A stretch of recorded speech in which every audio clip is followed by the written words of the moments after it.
Salam, hörmətli həmkarlar, hörmətli dostlar, izləyicilərimiz.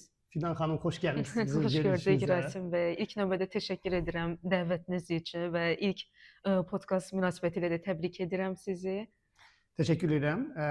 Birinci, biz nə üçün buraya yığışmışıq? Vurğulamaq istəyirəm. Bizim Express Pay-in haqqında danışacağıq. Həm izləyicilərimiz üçün, həm tamaşaçılarımız üçün məlumatın olması üçün. Əlavə olaraq bəzi yeni tərəfdaşlarımıza məlumat almaq üçün veririk. Ümumiyyətlə Express Pay haqqında danışanda biz nəyə vurğulamalıyıq? Mən düşünürəm ki, Express Pay Express Bankın bir struktur daxilində ödəniş sistemin bir platformasıdır. Nə üçün yaranıb? Ona görə ki, yaranıb tərəfdaşlarımıza dəstək olaraq onların pulun yığılması, icrası, əməliyyat aparılması üçün. Kimə xidmət göstəririk? Biz xidmət göstəririk bizim müştərilərimizə. Öz əhalimizədir. Əsas da əhalimizə, bəli. Amma vurğulayaq nəyi? Bizim bəzi ödəyən şəxslərin içində siz bundan biraz sonra deyəsiniz, bu ətraflı əcnəbi vətəndaşlar da var. Bəli, həddindən artıq. Həddindən artıq. Bəli. Hətta bildirmək istərdim ki, ümumi əməliyyatların 40%-ni sırf dövlət ödənişləri olduğunu nəzərə alarsa, xüsusilə miqrasiya ödənişlərində, Daxili İşlər Nazirliyi ödənişlərdə bunun sayı kifayət qədər çoxdur və düşünürəm ki, bu get-gedə daha da artacaq. Yəni artmaqda da öz səyimizi göstəririk bu istiqamətdə. Düşünürəm ki, ətraflı hər birimizdən hər bir case olaraq danışarıq. Ona görə ki, bu nə qədər olmayaraq ki, bizim müştərilərimiz əziyyət çəkməsin. Ümumiyyətlə Express Pay fəaliyyətini 10 ildən artıqdır fəaliyyət göstərir və bugünkü gün ərzində nəinki Azərbaycanda, o cümlədən xarici ölkələrdə fəaliyyət göstərir. Bizdə bu Azərbaycan daxilində ödəniş sistemi fəaliyyəti kimi aqreqator, fasilitator, provider qismində, həm ödəniş terminallarında, ağ rəngdə ödəniş terminallarının üzərindədir. Express Pay görəcəksiniz, e-Pay görəcəksiniz, bütün izləyicilər də görür. İnternet banking web üzərindən expresspay.az-da platformada çıxış edirik və iki tətbiq Android və iOS üzrə Express Pay kimi fəaliyyət göstəririk. Yəni həm nağd formada, həm də nağdsız şəkildə asanlıqla ödənişlər etmək mümkündür. Düzdür. Amma əlavə olaraq elektron pul kisəmiz də var. Bəli, doğrudur. Gözəl. Burada bizim xidmətimizin göstərilməsinin əsas istiqaməti odur ki, tərəfdaşlarımız və müştərilərimiz bizdən məmnun olsunlar. Və mən düşünürəm ki, bizim əsas istiqamətimiz onda olmalıdır ki, hər iki tərəf məmnuniyyətdən də savayı tam avtomatlaşdırılmış rəqəmsal bir formata keçid dövründə rahat keçsinlər. Bu düşünürəm həm əhalinin məmnuniyyətinin artırılmasında, həm də asanlıq cəhətdən, məsələn, evdən çıxmadan rahatlıqla, sadəcə bir kliklə ödənişi yerinə yetirməkdə əsasən əhali məmnuniyyətini nəzərə alarsaq, bu bizim üçün daha vacib məqam təşkil edir. Onda gəlin biraz maarifləndirmə hissəsinə keçək. Podkastımızın da əsas məqsədi ilə maarifləndirmədir, nəinki bizim öz tərəfdaşlarımızı özümüzü təbliğ etməkdən.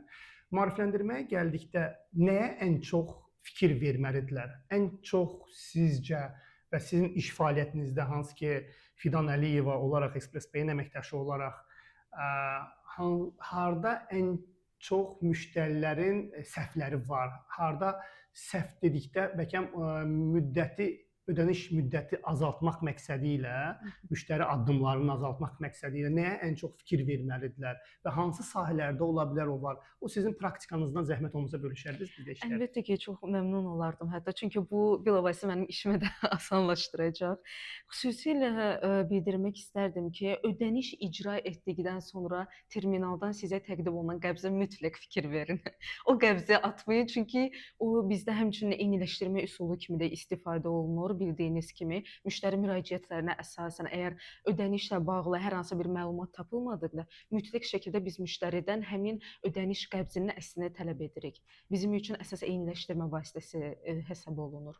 Onda ödəniş qəbzin üzərində hansı informasiya ən çox vacibdir və onu ola bilər ki, müştərilər kağız daşıyıcı saxlamaq istəmir, sadəcə şəkil çəkib öz telefonunda Bəli, saxlayacaq. bəli, əlbəttə ki, şəkil formasında da olar. Əsasən sizin ödəniş etdiyiniz servisdən asılı olaraq, məsələn, Express Bank kredit üzrə köçürmə edirsinizsə, burada kredit üzrə müvafiq ödəniş məlumatları, xüsusilə ad soyadınız, ödənişin məlumatları, xüsusilə ödənişin məbləği hamısı orada qeyd olunur və eyniləşdirmə əsasında istifadə olunur bu məlumatlar sizdən və əgər terminaldan qəbz çıxarıldıqdan sonra niyə görə xüsusilə bildirirəm ki, ora fikir verilməlidir. Bəzi hallarda ola bilər ki, ödəniş qəbzinin üzərində uğursuz qeyd olunur. Yəni ödəniş uğursuz statusundadır. Lakin bu halda heç çətinliyə gətirib çıxarmasınlar, çünki əməkdaşlarımız görən kimi həmin ödənişin keçirilməsində müştəri məmnuniyyətini nəzərə alaraq, yəni bir də siz yenidən müraciət etməyəsiniz deyə, yəni ödənişin uğurlu olması üçün hər bir yolları axtarırıq. Deməyim odur ki, ödəniş qəbzinə xüsusi fikir verilsin. Ödənişin qəbzi ən azından düşünürəm ki, vəsait o hesabda oturana kimi ən azından qəbz üstündə saxlanılması mühüm amildir. Əla. Mən hərdən planşetimiza fikir verəcəm, ona görə ki, Bəli, bəli. bizim bələdçilərimiz suallar yarandıqca göndərdikcə biz sizlə bölüşəcəyik. Əlavə müştəri müraciətləri də olar. Müştərilər müraciətləri xəbərimiz var və ona görə də bura qeyd eləməliyik. Əla. İnteraktiv işləyirik, rəqəmsalıq. Bu yaxşı, belə deyək ki, onda ən çox hansı xidmətlərdə belə deyək səhvlər baş verir? Səhv deməyim, xüsusilə bildirmək istərdim ki, dövlət ödənişləri bilirsiniz ki, əsas ödəniş məqamı bizim üçün hesab olunur. Xüsusilə dövlət yol polisində və yaxud belə izah eləyim, ana məbləğ tələb olunan ödənişlərdə uğursuz halı daha çox baş verir. Baş vermə səbəbi nədir? İzah etmək istərdim ki, məsələn, ödənişdə ümumi məbləğ sizdən tələb olunur 9 manat.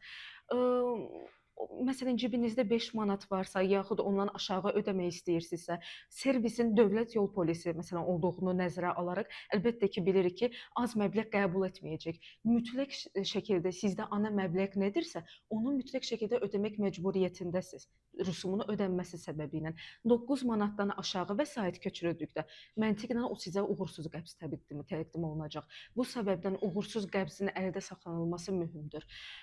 Çünki qəbzin aşağısında da ödənişin uğursuz olması ilə bağlı məqam qeyd olunur. Hətta onun keçirilmə üsulu da qeyd olunur. Məsələn, qalıq kart vasitəsilə birazdan bu haqqda da ətraflı məlumat təqdim edəcəm sizə. Bu səbəbdən qəbzin saxlanılması müştəri cəhətindən etibarlı olmalıdır. Biz bunu əsas terminaldan nəqd şəklində vəsaitin qəbul olunmasında danışırıq. Doğrudur. Bu yalnız terminala nağd ödənişlərə aiddir. Bəs mən onu Azərbaycan bank və yaxud xarici bank kartları ilə bunu eləsəm, misal deyək, mənim X bankın kartı var və kart vasitəsilə expresspay.az-da və yaxud platforma olaraq Android iOS-da daxil edirəm, servis xidmət olaraq hansısa bir X servisi seçirəm, datamı daxil edirəm və ödəniş xidmətimə çatanda hara məbləğ daxil etmək lazımdır. Orada bu amil vacib rol oynayırmı yoxsa yox? Misal deyək, bayaq dediyim kimi 9 manatdan aşağı mən ödəsəm bu keçərli olacaqmı yoxsa keçərli olmayacaq? Əlbəttə ki, ilk növbədə bildirmək istərdim ki, qəbzin saxlanılması fərqi yoxdur. Nağd və yaxud nağdsız əməliyyatlarda müştəri məmnuniyyətini qorumaq üçün müştəridə qəbzin saxlanılması mütləqdir. Fərqi yoxdur hər hansı bir platformada. Lakin ikinci sualınıza gəldikdə isə nağdsız, yəni onlayn qaydada ödəniş etdikdə bu ödəniş necə nəticələnir? Əlbəttə ki, uğursuz nəticələnəcək. Vəsaitin çıxılma ehtimalı yoxdur. Çünki ümumi sizdən istənilən vəsait 9 manatdır. Əlbəttə ki, mənim kartımda o qədər vəsait yoxdursa, bu nəticə etibarilə uğursuz nəticələnəcək və onu da bildirmək istərdim. Niyə görə qəbz deyə vurğulayıram? Ən sonuncu mərhələyə gəldikdə ödənişin hansı səbəbdən uğursuz olma məqamı da qeyd olunur. Məsələn, bu amildə qeyd olunacaq ki, ödəniş statusu kartınızda kifayət qədər vəsait yoxdur. Bu səbəbdən uğursuz nəticələnmişdir. Təkrar var, müştəri təzədən ödəniş eləməsin, onsuz da uğursuz olacaq. Bəli, yəni əlavə olaraq bu səbəbi soruşmaq üçün də siz mütləq şəkildə qaynar xəttə müraciət etməyinizə ehtiyac yoxdur. Zaten bu sizdə əks olunacaq qəbzinizdə. Yəni bütün platformalarda qəbzin saxlanılması yaxşı haldır. Əla. Təşəkkür edirəm.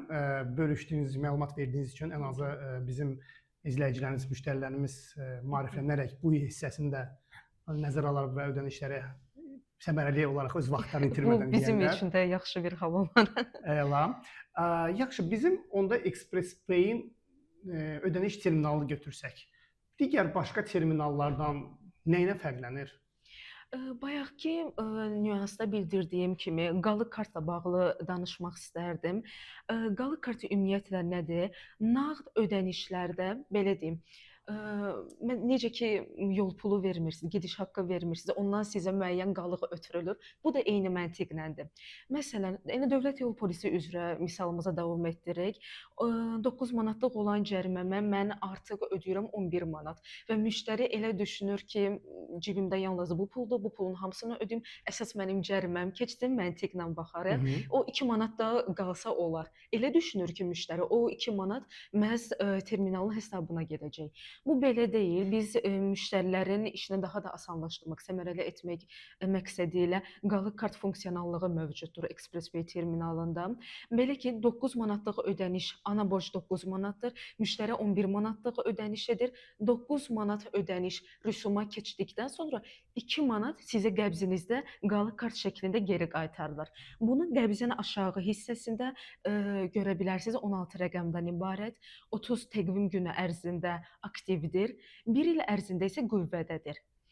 Ümumiyyətlə bu qalıq kart nə iş və 1 manatdan yuxarı mütləq şəkildə ödəniş olmalıdır. Məsələn, 2 manatlıq ödənişiniz qaldı, sizdə qalıq kart formasında, qəbzin aşağı hissəsində əks olunmuşdur. Bu 2 manatı siz Express Pay terminalında mövcud istənilən bütün servislər üzrə istifadə edə bilərsiniz. Məsələn, mən mobil nömrəmə köçürtmək istəyirəm. Bu zaman terminala yaxınlaşıb mütləq şəkildə qalıq kartı Express Pay terminalından olmalıdır. Yaxınlaşırsınız, mobil operator öz nömrənizi daxil edirsiniz. Ən sonuncu mərhələ, hansı ki nağd pul daxil edəcəksiniz terminala. Bu zaman nağd pul əvəzinə ekranın sağ aşağı küncündə qalıq kart düyməsi mövcuddur. Qəbzdə olan 16 rəqəmi ora daxil etməyiniz kifayətdir. Aktiv et, daha sonra ödəmə düyməsinə basaraq həmin 2 manatlıq olan vəsait sizə kontur kimi mobil nömrə balansınızda əks olunacaq. Bu sadəcə misal olaraq bildirdim. Əlbəttə ki, digər bank xidmətlərində də bunu rahatlıqla istifadə edə bilərsiniz. Yəni müştəri istəyinə əsasən Express Pay terminalında mövcud və mümkün olan bütün servislər üzrə qalıq kartı istifadə edə bilərsiniz. Tamaşaçıdan bir sual gəlib. Yazır ki, dövlət yol polisi ödəyərkən mənim əlavə hansı komissiyamı ödəməliyəm? Əlavə komissiya ümumiyyətlə bildirmək istərdim ki, əlavə komissiyada ödəniş etdikdə terminalın ekranında əks olunur, hansı ki ən sonuncu mərhələdə sizə bildirilir. Minimum 40 qəpik, maksimum 15 manat istiqamətə sizdən komissiya tutulacaq. Bu bütün bir dəqiqə mən bu vergi ödənişi deyildi ki, bir də dövlət yol polisinin bir dəqiqə kəməri elə bir vurmamışdı. Kəməri vurmadığına görə buna protokol formalaşdırıb. Və kəməri vurmadığına görə protokolun ödənişini eləmək üçün nəzərə tutulubmu rüsum, yoxsa yox? Deyəsən nəzərə tutulmayıb rüsum. Kəmərdə ödəyəsən orada fərqli bir yanaşmalar var. Yəni rüsumun təyini məhz həmin orqan tərəfindən icra olunur. Dövlət yol polisi tərəfindən. Bəli, dövlət yol polisi tərəfindən sizə protokol yaradılır, sistemə vurulur, sistemdə əks olunur. Daha sonra biz vasitəçi kimi sizə nə cür köməklik göstəririk? Yaxınlaşırsınız terminala, sizə göndərilən protokol və yaxud sürücülük vəsiqəsi, orada müxtəlif istiqamətləri mövcuddur. Eləcə də şəxsiyyət vəsiqəsinin PIN kodunu daxil edərək, məlumatlarınız çıxdıqdan sonra irəliyə basaraq bildirdiyim kimi nağd formada və yaxud qalıq kartla ödənişinizi icra edə bilərsiniz asanlıqla. Yəni rüsumun təyini biz tərəfdən yox, həmin orqan tərəfindən icra olunur. Bir gözəl sual gəlib. Bəli. Bizi mən belə başa düşdüm ki, izləyicilərimiz nəinki fiziki şəxslər, vətəndaşlardır, hüquqi şəxslər də var. Deməli, Azər İşığın rüsumunu ödəyir. MMC-nin adını çəkməyəcəm nəzərə alaraq. MMC-nin ödənişidir. Deməli, protokol deyirəm, qəbz gəlib və qəbzin ödənişinin quyruğu var, belə deyim də, qəpi ilə var, qeyd olunur. Bəli, və anladım burada siz. biz hüquqi şəxs kimi o qəpikləri necə daxil edə bilərik? Qəpikləri əlbəttə ki, əgər terminaldan nağd formada burada söhbət gedirsə, mütləq şəkildə məsələn 10 manat 25 qəpik sizə rüsum gəlibsə və bu qədər vəsaiti ödəmək istəyirsinizsə, siz 11 manat ödəməklə qalan vəsait qalıq kart şəklində formalaşacaq. Bu sırf əməliyyatlardan, nağd formada olan əməliyyatlardan nəzərdə tutulur. Onda belə çıxır, üzr istəyirəm, onda belə çıxır ki, qalıq kart həm fiziki şəxslər, həm hüquqi şəxslər fərqi varmı? Heç bir fərqi yoxdur. Əla. Nağd olan bütün ödənişlərdə artıq və yaxud əksik ödənişlərdə, artıq və yaxud əksik nəyi nəzərdə tuturam? Ödənişim uğurlu nəticələndi, mənə lazım olan ana rüsumdan artıq ödədim. Bayaqki nüans 9 manat əvəzinə 11 manat, 2 manat mənə qalıq verdim. Lakin əksik, məsələn 9 manatlıq rüsumda 6 manat ödədim. Bu zaman hətta mənə 6 manatın belə rüsumu veriləcək. Bu zaman onun istifadə qaydası əgər çətinlik çəkilirsə, Instagramda bu haqqda video rolik paylaşmışıq. Əlavə olaraq qaynar xəttə, eləcə də WhatsApp qaynar xəttə müraciət edərək əməkdaşlarımız istənilən dəstəyi göstərəcək ödənişin keçirilməsində. Yəni bütün hallarda qalıq kart yaranır, bəli. Sırf nağd formada. Əla. Çox üzr istəyirəm. Hal-hazırda nağd formada, lakin biz bunun onlayn şəkildə istifadəsi üçün də hazırlaşırıq, plandadır, hal-hazırda icradadır. Yəni onun da icrası nəzərdə tutulub. Gözəl. Onda müştərilərə kimin qalıq kartı var, o rahatçılıqla Daha rahat olacaq. Daha heç yerə çıxmadan, gəlmədən terminal istifadə edən onlayn şəklində bunu ödənilir. Əla. Əla. Mən suallarımı verməyə çatdırmıram. Buna görə biraz əlavə bir dənə sual var. Bizdə regiondan müraciət edirlər. Terminalın yerləşdirmə, satış üzrə terminalı yerləşdirmək istəyirlər. Bizim ExpressPay terminalımızın yerləşdirməsini bunu nə dəstək dura bilərsiniz, nə deyə bilərsiniz? Yəni ki, bunu hansı formatda edə bilər, necə müraciət edə bilərlər? Bunun üçün istənilən hüquqi fiziki şəxsə asılı olmayaraq istənilən əhali müraciət edir qaynar xəttə və əməkdaşlarımız ondan sorğu qəbul edir ilk növbədə terminal quraşdırılması ilə bağlı. Bu zaman hansı məlumatlar tələb olunur? Bizdə əsas təhlükəsizliklə bağlı xüsusi önəm daşıdığına görə kamera nəzarəti, 7/24 fəaliyyət göstərilməsi əsasdır. Mağazanın həmin obyektin sahəsi nəzərdə tutulur və əlaqə saxlanılacaq şəxsin məlumatları götürüldükdən sonra bir həftə ərzində digər aidiyyatı şöbəyə yönləndirilir və aidiyyatı şöbədən həmin şəxslə bir həftə ərzində əlaqə saxlayıb ətraflı məlumat təqdim edirlər. Onda belə çıxır ki, bir həftə ona görə ki, monitorinqi çox güman ki, təhlükəsizlik səbəbinə xüsusilə, bəli. Sənədləşdirmə çox güman ki, işlər aparılır. Əlbəttə ki, bir həftədən daha tez olur, amma ümumi götürdükdə bir həftə ərzində xüsusi təhlükəsizliklə əlaqədar olaraq. Əla. Bir də məsələdir deyim. Misal deyək, bayaq əcnəbilərə fikir verdik, əcnəbilər haqqında danışdıq. Əcnəbilərdə ən çox hansı xidmətlərdən istifadə edirlər bizdə? Ən çox miqrasiya ödənişləri olur. Demək olar ki, hər gün hətta bu haqqda bizə müraciətlər gəlir. Xüsusilə müraciətlər miqrasiya mərkəzinə yoxsa müraciətlər xeyr, müştəri tərəfindən ödənişin hansı üsula ödəməklə bağlı. Çünki orada bir neçə istiqamət var, sərf etmirəmsə, şəxsiyyət vəsiqəsi məlumatları və digər məlumatları daxil etməklə. Və bildirmək istərdim ki, ödənişlərin də çox hissəsi onlayn şəkildə, yəni xarici banka bildiyiniz kimi, bizdə xarici bank kartları ilə ödənişlər də mövcuddur.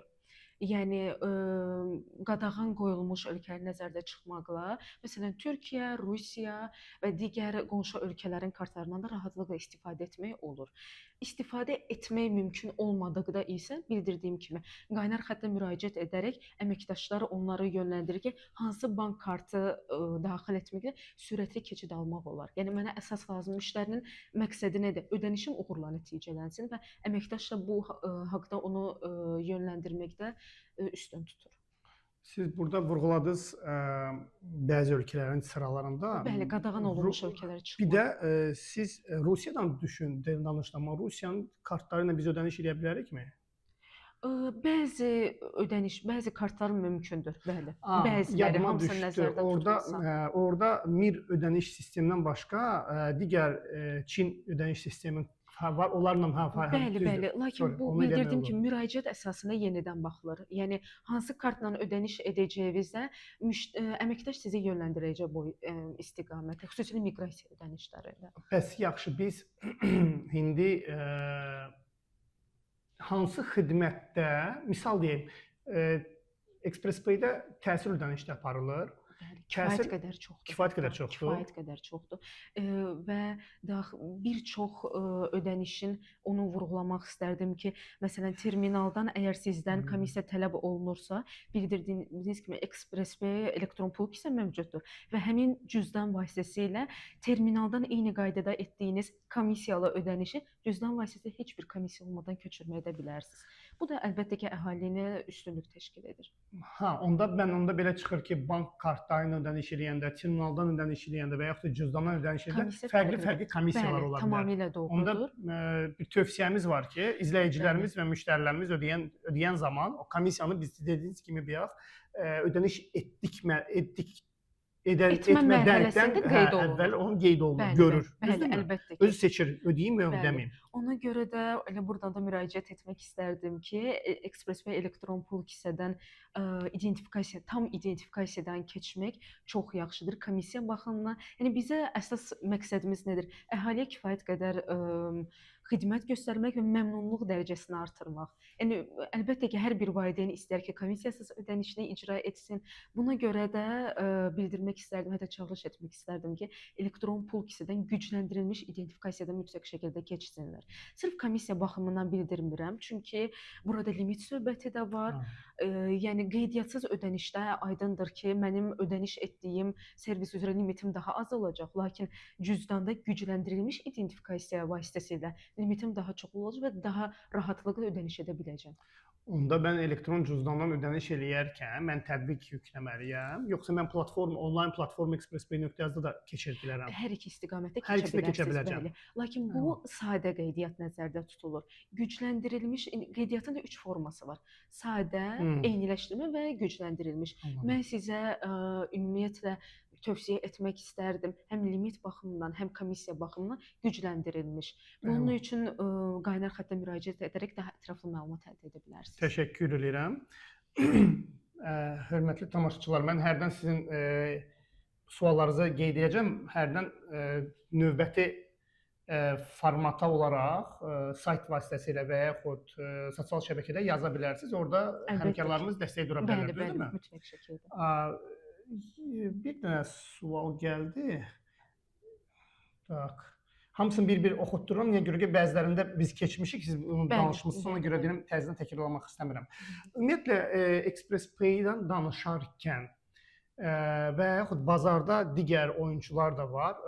Biz əhaliyə nə məqsədlə, yəni ki, nə tövsiyə edərdik? Bu maarifləndirmə qismində çıxış edmək məqsədi ilə əsas nəyə fikir verməlidirlər ki, ödəniş eləyərkən bu həm müddət ərzində, həm komissiya tərəfindən, həm özünün zaman itirmədən, həm özünə belə deyim də tərəfdaş olaraq güclü tərəfdaş seçmək məsələsində gəldikdə sırf hansı istiqamətə və nəyə düşünürəm ki, fikir verməlidirlər ki, ən çox prioritet olaraq ki, bir tərəfdaşlar da olsa və yaxud müştərilərimiz olsa, o yanaşmanı özləri üçün bir cəmlətdirsinlər və addımları ondan sonra eləsinlər. Bəli.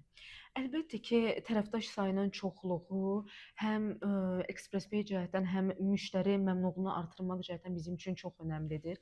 Çünki bir neçə bankın üstünlüyü əsasında müştəri köçürmə edir və əlbəttə ki, bu bankın üstünlüyü bizdədirsə, bu servisin üstünlüyü, ətraflığı bizdədirsə, xüsusilə komissiya cəhətdən, əlbəttə ki, müştəri biz tərəfə yönəldəcək. Bu səbəbdən xüsusi diqqət verilməli istiqamət, ən birinci deyərdim ki, qəbz cəhətdən, xüsusilə qəbz haqqında və ödənişi haqqında ətraflı məlumat əldə olunması. Məsələn, bizə axır vaxtlar çox belə hallar mövcud olur. Müştəri hara ödəniş edəcəyi barədə bir məlumatı yoxdur. Məsələn, X bir servis üzrə köçürmə edir, lakin qarşı tərəfdən buna hər hansı bir məlumat təqdim olunmur və yaxud müştəri sözü bunu təkzib edir. Yaxınlaşır və bu ödəniş istiqamətini ExpressPay-in əməkdaşından soruşur. Belə bildirmək istərdim ki, biz sadəcə vasitəçiyik, biz sizə ödənişin istədiyiniz hesaba artırılmasına köməklik göstərə bilərik. Lakin əsas baza olaraq hansı istiqamətdə köçürmə edəcəksiniz, hansı məlumatı təqdim edəcəksiniz, bu haqqda bizim məlumatımız yoxdur. Bunu baza orqan sizə məlumat verir və siz yaxınlaşaraq ödəniş köçürməsini bizim vasitəmizlə icra edirsiniz. Ona görə də mütləq şəkildə ödənişiniz barədə məlumata olmalısınız. Haraya ödəniş etməyin barədə, xüsusilə məbləğ barədə və hansı servisi seçmək barədə. Çünki məsələn müştəri yanlış servis üzrə köçürmə edir və bildirir ki, bu servisi düzəltmək mümkündürmü? Əlbəttə ki, müştəri məmnuniyyətini və xüsusilə tərəfdaşın agentə qoyduğu tələbləri nəzərə alaraq biz də istərik ki, köməklik göstərək. Lakin bəzi icazələrimiz var, bəzi icazələrimiz yoxdur. Bu səbəbdən bildirmək istərdim ki, ödənişi haqqında məlumatlı olsunlar, köçürməsi haqqında məlumatlı olsunlar, qəbzi minimum vəsait hesabı oturana kimi üstlərində saxlasınlar. Yəni bu haqqda məlumat olsalar daha yaxşı olar və ödənişi ilə bağlı heç olmasa 3 iş günü ərzində qaynar xəttə müraciət etsinlər. Çünki elə ödənişləri var ki, maksimum 1 iş gün ərzində biz düzəliş edə bilərik. Anladım. Onda müştərilər çalışsınlar hər dəfə Nə qədər təmasda tez, sizlə ən azı olsun. nə qədər tez o qədər yaxşı. Bəli. Təşəkkür edirəm. Düşünürəm ki, ətraflı olmasa da ümumi olaraq ExpressPay barəsində məlumatları verdikdən sonra əsas maarifləndirmə yanaşması ilə izləyicilərin, müştərilərimizin tez-tez nəyə fikir verməyinə, önəm daşımağına danışdıq. Əlavə olaraq izləyicilər və müştərilər müraciət etdikdə məncə cavablarını verəcəksiniz. Ən azı onlayn şəklində və yaxud müştərilər gəlsələr, müraciət eləsələr. Təşəkkür edirəm sizə, zaman seçdiniz. Biz çalışdıq ki, maksimum səmərəli vaxtımızı istifadə edək və az danışaq, az əsas suallarınızı, müştərilərimizin suallarını da vurğulayaq. Düşünürəm ki, siz istədiyiniz zaman bizimlə expresspay.az-a müraciət edərək orada sosial şəbəkələrdə, həmçinin o cümlədən də yazışmanın nəticəsi olaraq, o cümlədən telefon nömrəyinə zəng edib müraciət edə bilərlər, düzdürmü? Bəli, çox rahatlıqla qaynar xəttdən və yaxud WhatsApp qaynar xəttdən, webdən, onlayn olaraq nömrələrdən müraciət etmələri mümkündür. Bəli. Bizim qısa nömrəmiz deyəsən var, 8118. Ulduz 8118, onu mütləq demək lazımdır. Əlavə olaraq Telegram, WhatsApp, bəli, bütün sosial Facebook, Instagram, LinkedIn və s. digərlər hamısında yaza bilərlər. Şərh yaza bilərsiniz, təkliflər yaza bilərsiniz, şikayətlərini bildirə bilərlər, pretenziya bildirib, pretenziya qəbul olunur. Biz şikayətə açığıq zaten. Çox sağ olun, minnətdaram bir daha. Sizə uğurlar diləyirəm sizə. Təşəkkür edirəm dəvətiniz üçün. Çox sağ olun. Düşünürəm növbəti dəfə digər mövzulara toxunacaq və ətraflı o müzakirə çərçivəsində müştərilərimizin istəyini yerinə yetirəcəyik. Uğurlar olsun. Uğurlar olsun. Təşəkkür edirəm. Sizə uğurlar olsun. Sağ olun. Sağ olun.